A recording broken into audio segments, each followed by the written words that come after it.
Hello, everybody. I am your host, Wendy Nystrom with Environmental Social Justice. And we are doing a continuation on a series that I'm doing this year regarding the LGBTQ community and the fact that there has been a bit of an attack on the people of that community. And I'm doing a series just talking to my friends, talking to their friends, and sharing their life stories. So today I have my friend Rob Bruce. He is a retired city planner. Welcome to the show, Rob. Thank you, Wendy. It's great to be here. Wonderful to have you. And Rob is a good friend of mine. We've been in each other's homes. He's one of the calmest people I know. So every time I get all worked up about something, you have this Zen-like quality that just overall relaxes people. It's a wonderful trait that you have.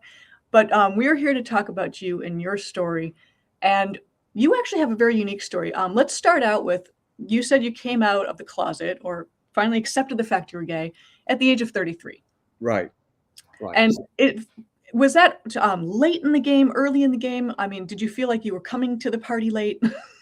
Well, a little bit of everything. I grew up in a very conservative community, a very conservative household.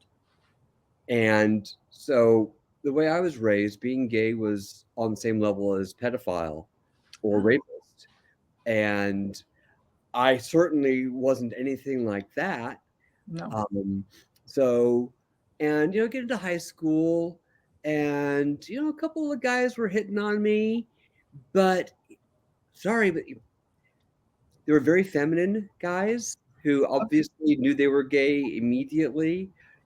And there no bells, whistles, nothing, come from my end. So I'm like, well, these gay guys are hitting on me and I'm not interested. So obviously I'm not gay. Yeah. I gotta wait and meet the right woman. Yeah. Eventually, I'll turn the corner and there'll be the right woman and we'll go off and do the normal thing. Well, that didn't happen. That didn't happen. That didn't happen. And then I'm 33 years old and a big hot linebacker puts a move on me. And I go, oh shit. There it is. Fireworks, all the stuff that you see in the movies and you hear in the love songs that if you haven't experienced it, you just think it's all make believe. Yeah. It's just all fiction. So, I'm going along that I'm like 33 years old, like, oh shit. I'm feeling feelings I've never felt before. Yeah. So I'm going along and I'm starting to reach out into it. And, I'm in my career. I'm 33. I've been working for the city of Simi Valley for about 3 years at this point. And there were a couple of people in the office who I suspected would be gay, but they would always, we talk about their weekends, they'd always speak in gender neutral terms. Yes. We went and did that. We went and did this. And, unless you really poked and prodded or knew them very well, you didn't know who the we was. Yeah. And, once I kind of dealt with it and went, okay, so this is who I am. This is what I've got to deal with. I told a couple of people, close personal friends, and it's a long story. You got to explain a lot of things. So when it came to the office, I was like, I'm not into having the 60 people that I work with stop by one-on-one and ask questions. So I took the office gossip to lunch and I told her. And, practically before we got back to the office, everybody knew. So very efficient of you. You spread the word. Everybody you knew immediately. And those that had questions came and asked.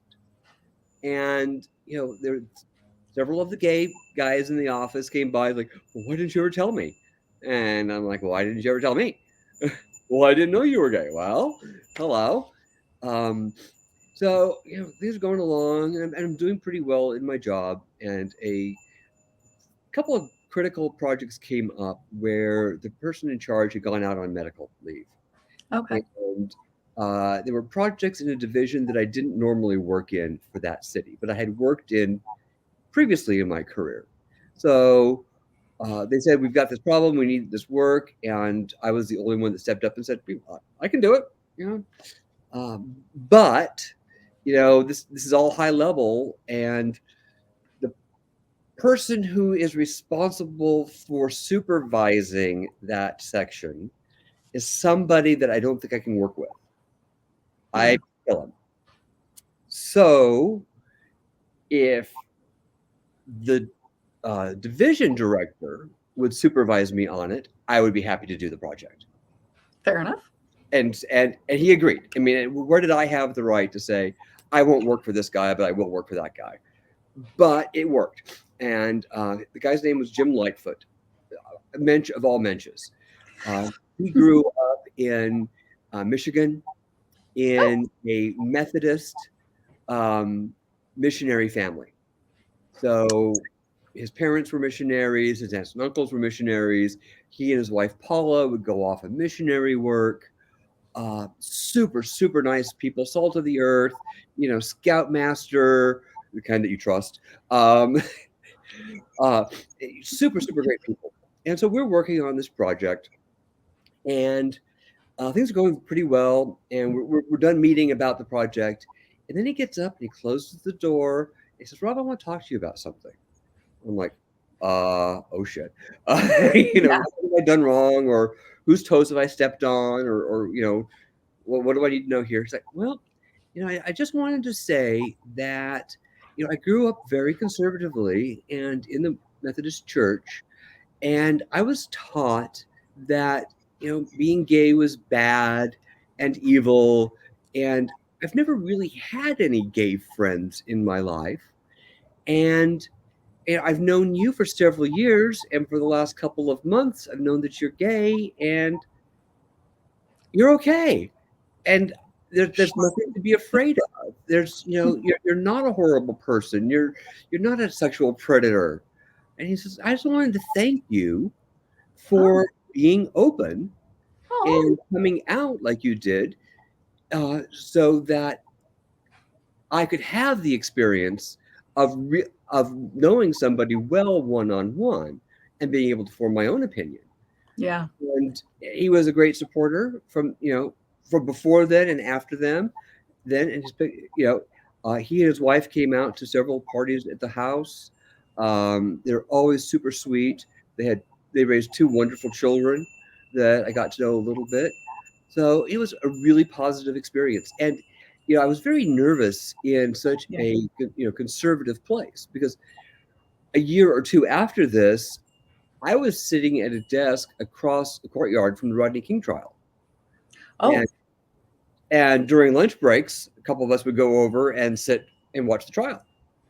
And so I was there when the verdict came down and the people were walking around and yelling, and the cops were coming over with the SWAT team and invading our building because we're going to be killed by all these protesters. I mean, this was the environment that I was working in.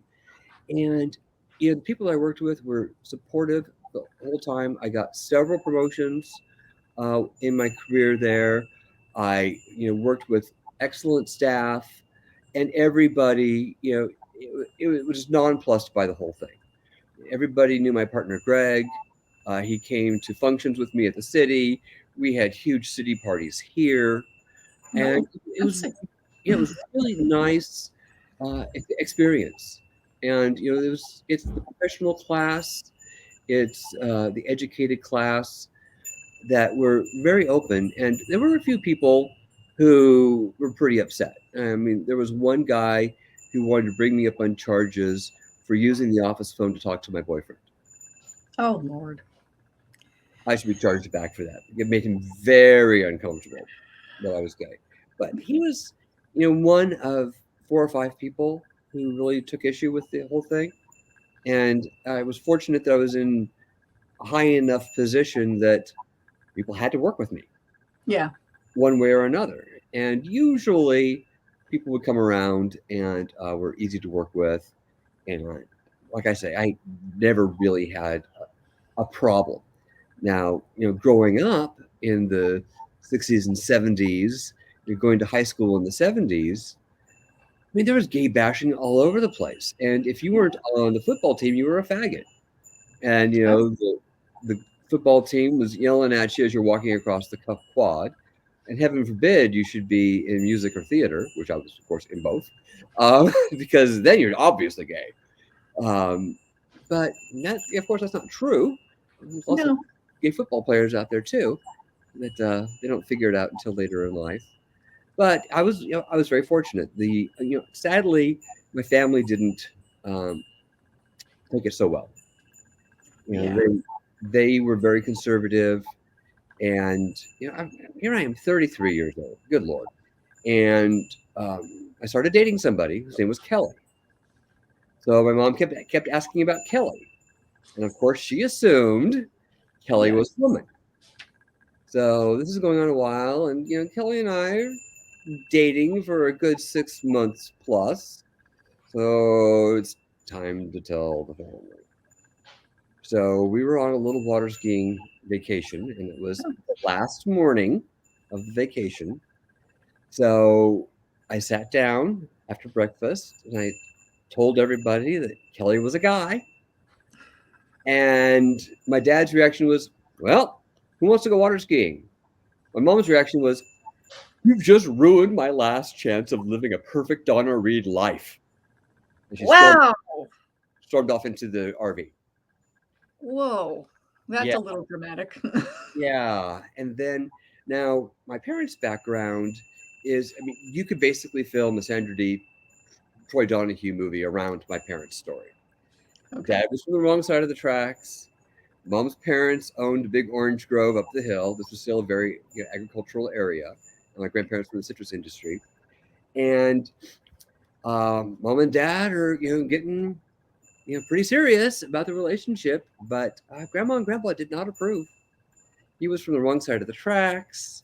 His parents were from Arkansas, so they were Arkies. Oh, heaven forbid. Yeah, thank God they weren't from Oklahoma. Oh dear, that forget it would have never happened. Exactly. So it gets to a point where my grandparents say, you need to stop dating him, or we're taking away your car. We are not going to send you to college. And by the way, those clothes are ours. Oh, damn. So mom took a long walk on the 22 acres of citrus and she thought about it. And she called my dad and he came and picked her up and took her, and she went and lived with his aunt and uncle for a couple of months before they eloped and got married. Um, I think I saw my mother's father and my father on the same piece of property 3 times in my life, and they were all weddings. So even with the passing of time, feelings didn't soften, the coming of Oh, children. nope. In fact, the holidays would come along, and we would celebrate with my dad's family, and they were warm, and they were lovely, and they were great. And then we would leave dad at home, and then mom, my sister, and I would get in the car and drive up to her parents' house and have another Thanksgiving or another Christmas. So And that was my whole life. So when it came time that's like, okay, Kelly's a guy, and oh, by the way, Kelly and I broke up, and now there's Greg, and we're living together and everything, and it's Easter, and I'm bringing Greg. And they're like, no, you're not. You're welcome to come, but we're not comfortable with you bringing anybody. And so I was like, okay, do you not see how this is exactly like you and dad? And how I grew up with the separate Christmases and people not getting along. I'm like, I'm not leaving Greg alone at home on the holidays. no. It's not happening. So there were 3 or 4 years where I didn't see my family. And Christmas and birthdays and everything would be a UPS. And it took that long. And my dad has now passed. Evidently, he was pretty okay with it all along. But he was one of those old-fashioned husbands that didn't say anything. Yeah. And didn't contradict the wife. Yes. And I didn't know how much of it was mom, how much of it was dad. I think it was mostly mom, now looking back at it. Dad is Sounds like it, yeah. past. But, if you ask my mom, she's truthful with you, she'd still tell you that she wishes Greg was a woman instead of a man. Yep. And even though, we, dote on her hand and foot, we take excellent care of her. You absolutely do. You guys do dote on her. Just to give people a little background, she's, older. Yeah. and she needs your help with, the moving and organizing, setting up the house, grocery shopping, taking care of her. You guys do everything. We do a And lot. We do a yeah, lot. She's still pretty independent, but we're trying to get her into assisted living complex that the living situation changes as your needs change. yes, So that you can go in there as a fully active senior and age in place. And as which you is need more ideal. care, it's available to you. Yeah. Because she has been falling a little bit, um, and her mobility is severely compromised, her balance is severely compromised. So I'm really working trying to get that, you know, fixed and better because she's otherwise in good health, and she's going to be turning 83 on Sunday on Mother's Day, Oh, and I think she's got another 10 years in her. sounds And great. yeah, I want her to have those be 10 good years where she can get around and not 10 Well, years. the fact that you both still have so much love for a woman that never accepted your husband, your partner, that's remarkable. Most people would have turned their back on their families.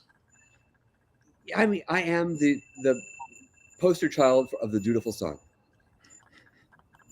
You know, I can't not do it. Yeah.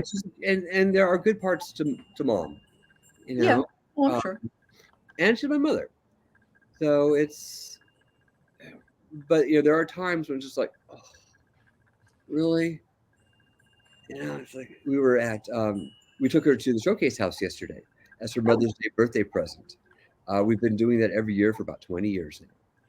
And her mobility has been compromised, but we got her through. We got her up the stairs, we got her down the stairs, the whole 9 yards. But then we're sitting and talking at lunch, and she starts talking Fox News stuff, and it's just like, oh, and she's wanting to bait people on the whole issue of reparations, oh, and I'm like, okay. oh, it's a very Hot topic. controversial issue, and my understanding of it is to really rebalance the equation, not necessarily to people who were discriminated against as a result of racial discrimination.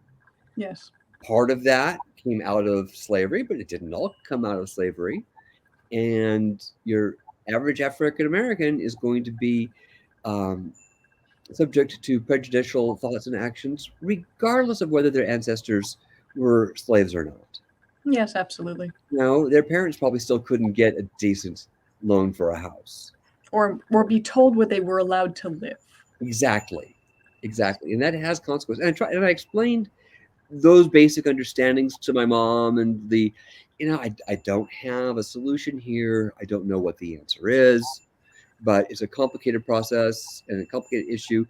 But I get they're trying to rebalance the equation so we can get past this. And yeah, she listened. She didn't argue. So that was good. That But is good. yeah, but when you have a very conservative parent and you're not, there's a lot of deep breathing. Oh, I can relate a little bit to that. I can. Uh-huh. Because again, there's a lot of baiting, of trying to pull you into a fight. And, honestly, some of these fights I haven't researched. So therefore, I'm Yeah, unprepared with my knowledge and my data. right. Exactly. And my dad would do this. He would bait me with rhetoric, Oh, and it's like, this is rhetoric, Dad, and I'd be happy to do some research. And then he would just hit me with rhetoric, rhetoric, rhetoric, rhetoric. And I would take the deep breath. I would count to 10. And then I would look him straight in the eye. And I would say, so, how's the Jaguar running? He had a 67 XKE. I know. So just so people know a little backstory, I met Rob's partner, Greg, first. And the first time I ever went to their house, which is a gorgeous Craftsman from 1911, 1910? 1915. 1915. There's this silvery blue Jaguar being restored, and I fell in love with that car. Oh, it's gorgeous. I took that to prom. Oh, you did? Yes. Oh, man. I mean, I'm jealous that whoever you took to prom got to ride in that car, because I told Greg, I said, I want to ride in that car. Before I knew it, it was sold to a new buyer. They bought it immediately. And I was like, hello. Oh, see how he is? It was a magnificent car. It really was. And so many things that you guys do. I mean, One of the Zen qualities of Rob is whenever he's trying to teach me something new and I get flustered and I'm like, I can't do it. You bring me down those notches, bring that Zen in, that calm. And so I use it to this day. I know we're totally off topic, but I use that to this day when I'm working on something or I'm trying to get something done and I get kind of worked up and like, I got to get it done. I'm like, what would Rob do? Bring it down, take a breath, and just get it done. You know, those are all lessons that I learned the hard way. Yeah. You know, I was talking to a good girlfriend of mine from Simi Valley. She's about 10 years older than I am, 15 years older than I am. She and I hit it off as great. Well, actually, she fell in love with me in Simi Valley, and she was one of the reasons why I came out when I did, because it was making things very uncomfortable. Yeah. You know, and her husband was getting a little annoyed that Rob said to do this way, and Rob said that, and Rob said this, and Rob said that.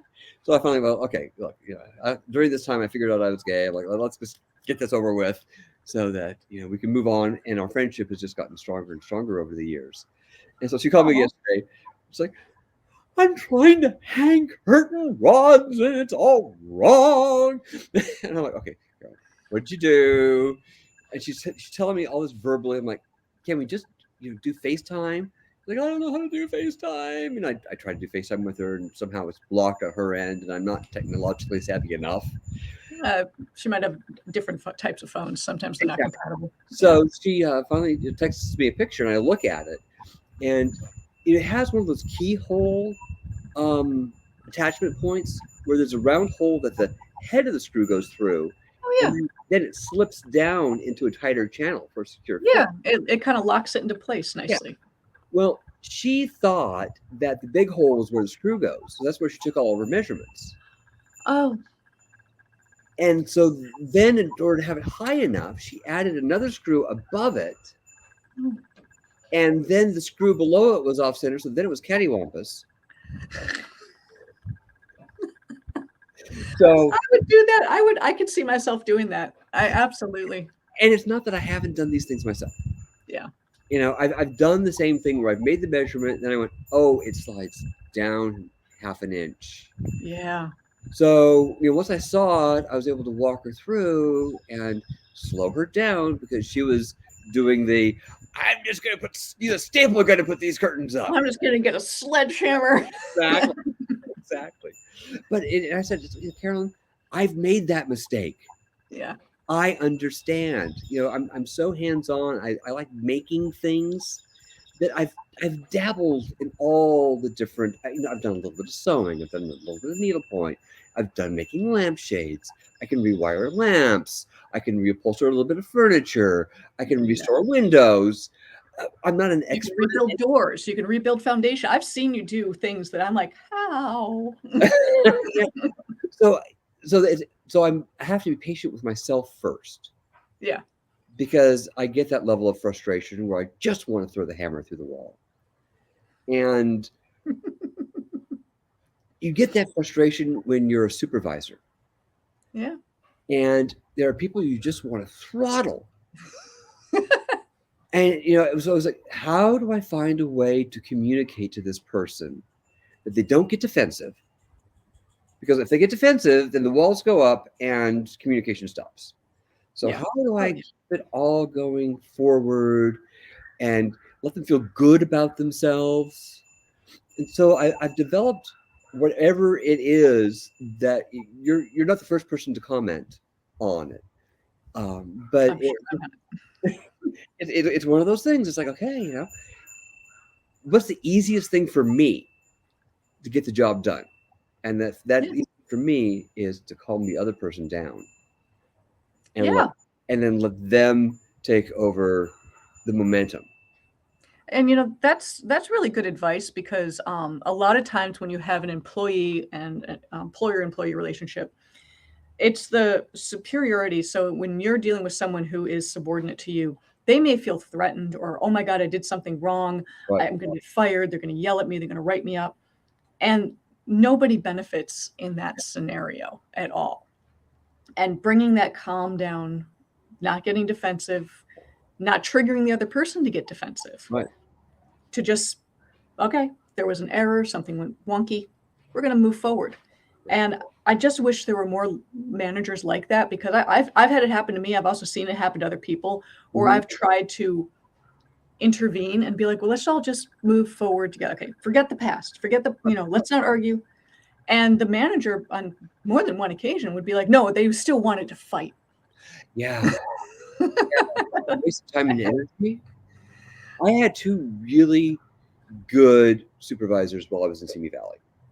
One was Jim Lightfoot that we just spoke about. The other one was Kuhn. Now, if you go to the old encyclopedia and look up the nicest men in the world, you will find Mike Kuhn's picture. If you don't, you should. The guy was just the nicest man in the world. Easy to work with.